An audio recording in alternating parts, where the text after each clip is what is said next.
How to make low quality video on CapCut.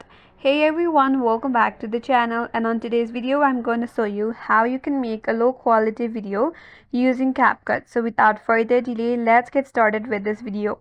First of all, open your project in CapCut and you can do your editing.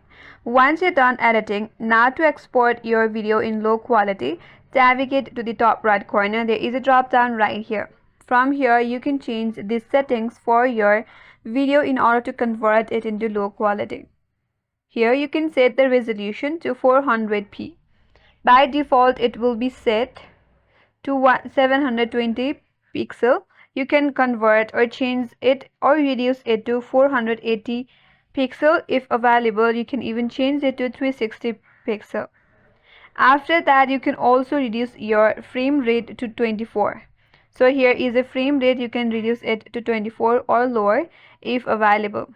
Once you have done this, now you can export your video, and this will instantly reduce the video quality and the file size too after your video is exported successfully.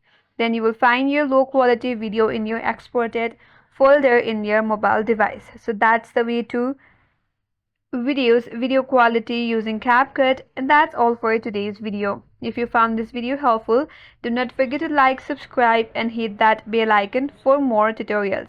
Thanks for watching and see you in the next video.